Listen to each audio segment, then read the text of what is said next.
السلام علیکم ورحمۃ اللہ وبرکاتہ۔ اعوذ باللہ من الشیطان الرجیم، بسم اللہ الرحمن الرحیم۔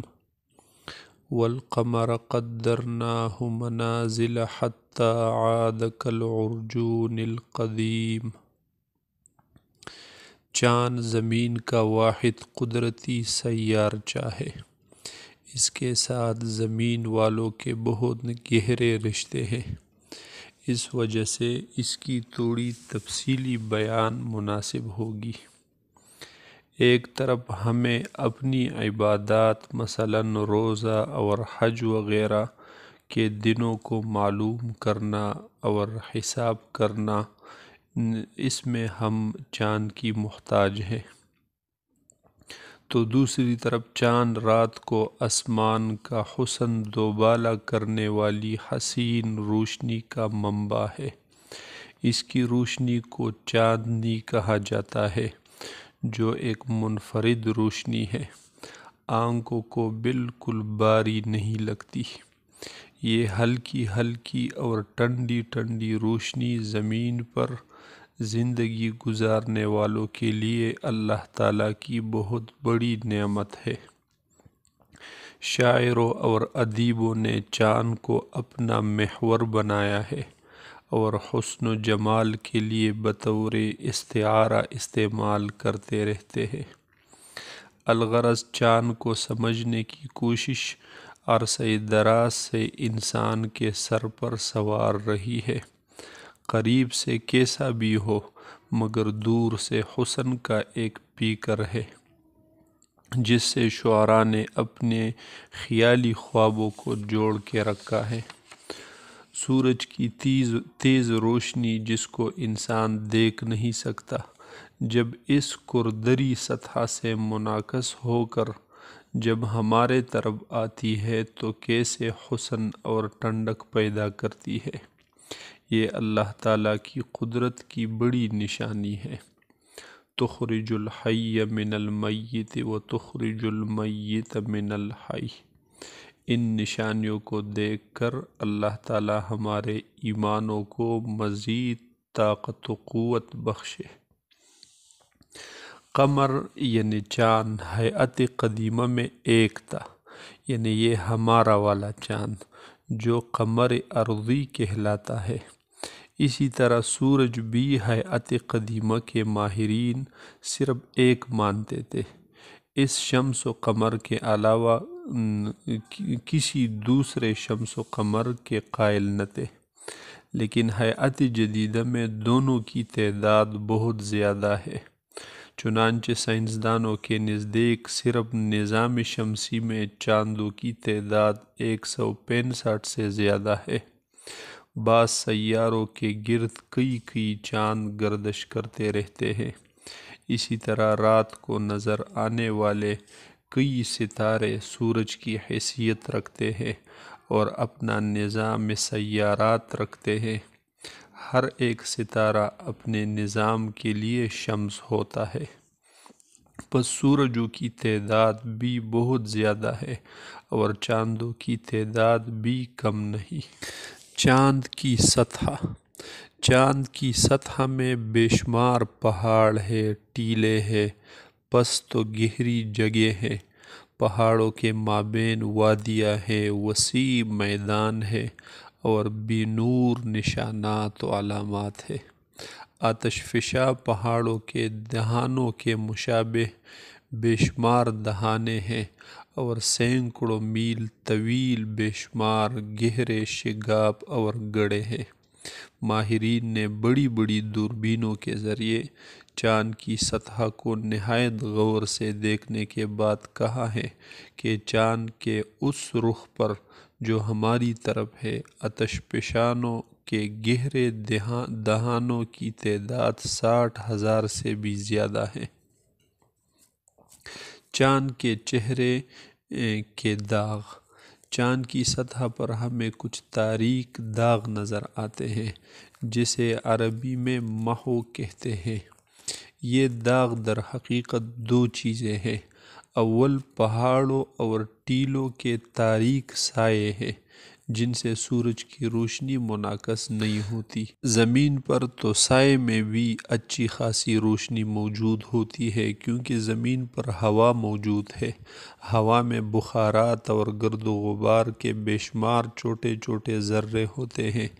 یہ ذرے چھوٹے چھوٹے آئینوں کا کام دیتے ہوئے سورج کی روشنی منعکس کرتے ہیں، اور یہی ذرے جب سایہ میں پہنچتے ہیں تو ان ذرات کے طفیل سایہ میں بھی روشنی پہنچ جاتی ہے۔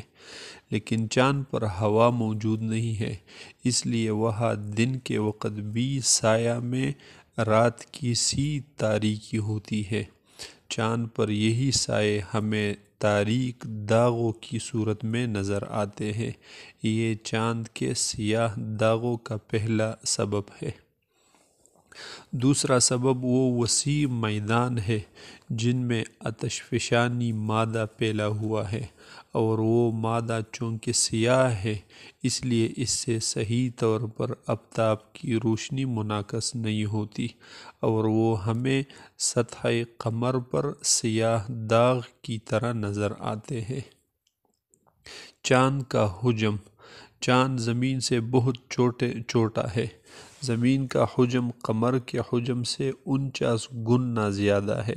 بس اگر جسم زمین کو تقسیم کر کے اس سے 49 ٹکڑے بنائے جائے تو ان میں سے ہر ایک ٹکڑا حجم قمر کے برابر ہوگا، اور اگر کرۂ قمر کے برابر 49 کرے جمع کر کے ان کا مجموعہ ایک کرہ فرض کیا جائے تو ان 49 کروں کا مجموعی حجم زمین کے حجم کے برابر ہوگا۔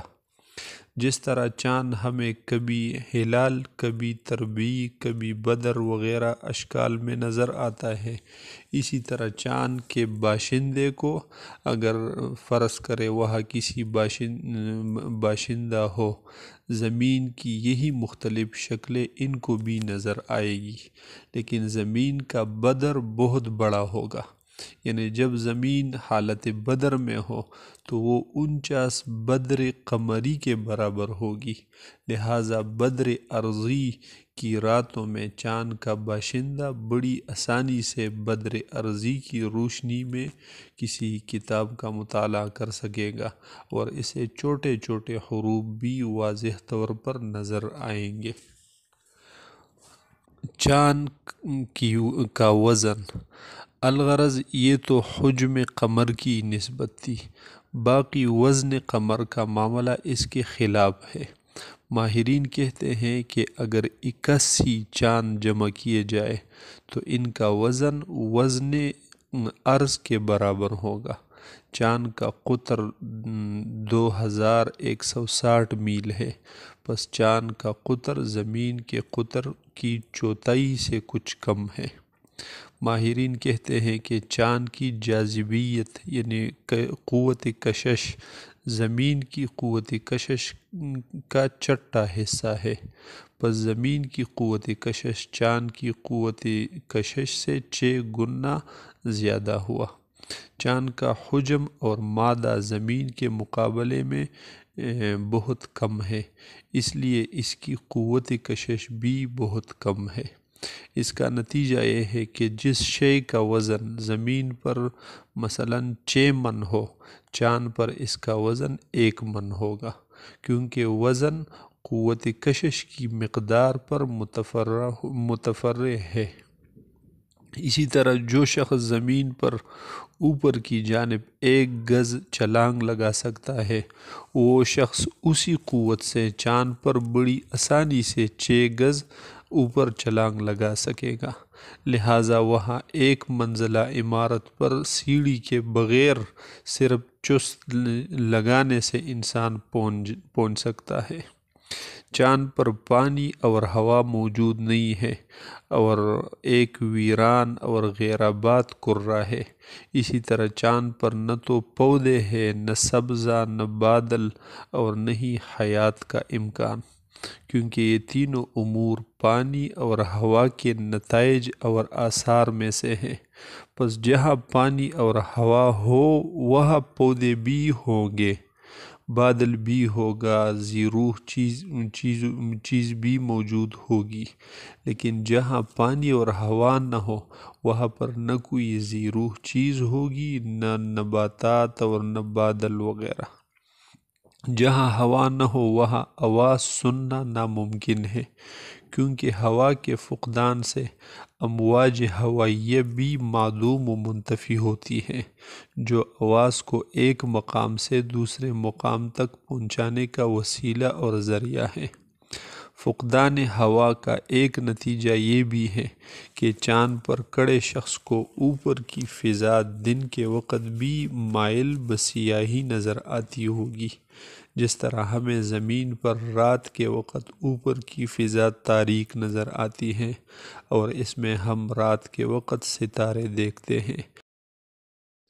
لہٰذا چاند پر اگر کوئی کھڑا ہو تو ان کو دن کے وقت بھی ستارے نظر آتے ہوں گے۔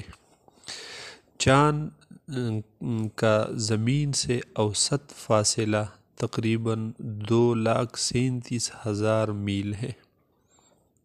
مختلف زمانوں میں اور مختلف مہینوں میں یہ بہت بدلتا رہتا ہے، یعنی کبھی کم ہوتا ہے کبھی زیادہ ہوتا ہے، لیکن 2,37,000 میل یہ اوسطاً ہے۔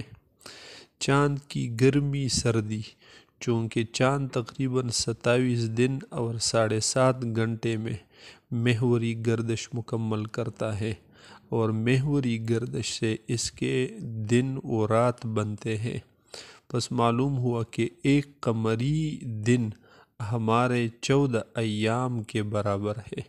لہٰذا چاند کا دن نہایت گرم ہوتا ہے اور اس کی رات بے حد سرد ہوتی ہے۔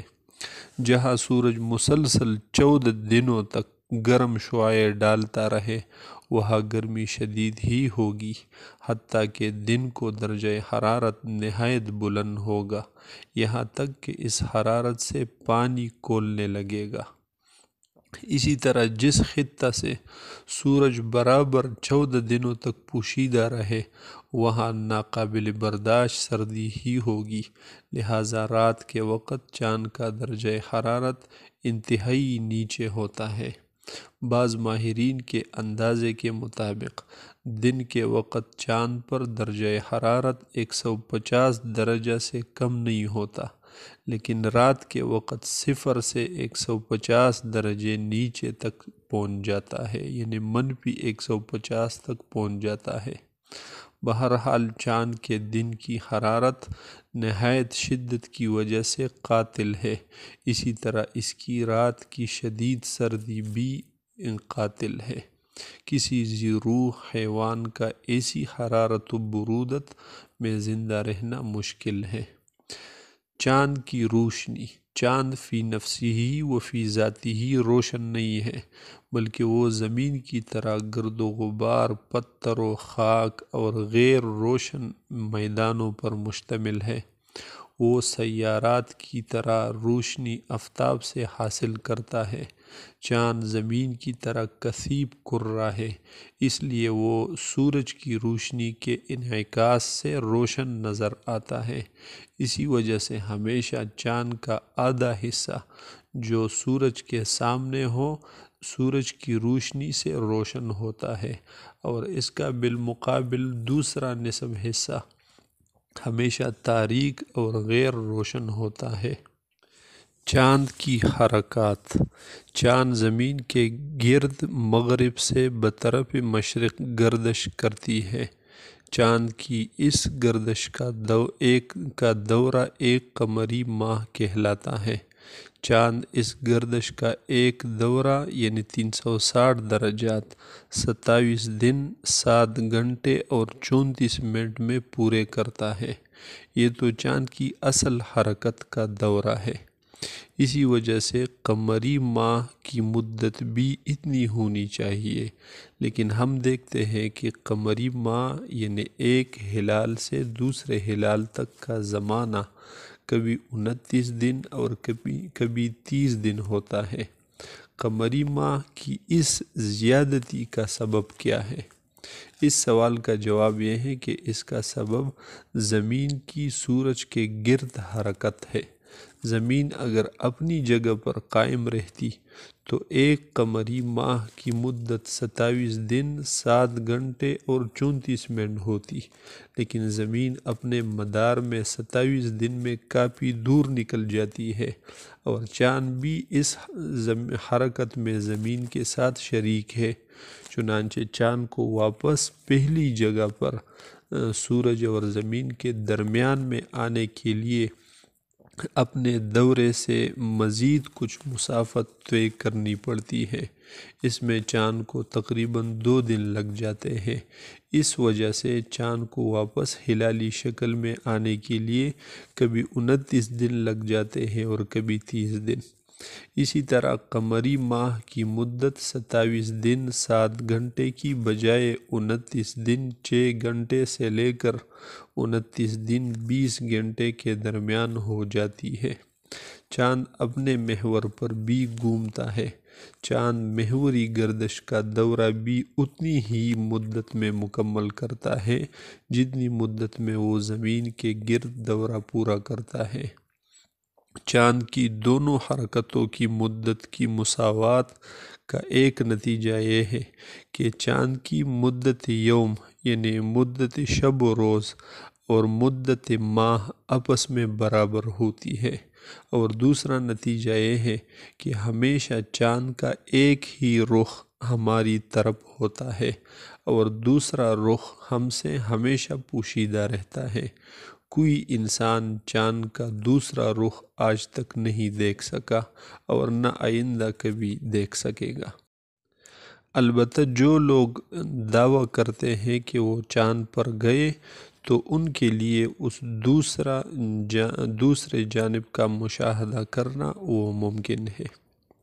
اسی بات کو اس تصویر کے ذریعے سمجھانے کی کوشش کی گئی ہے۔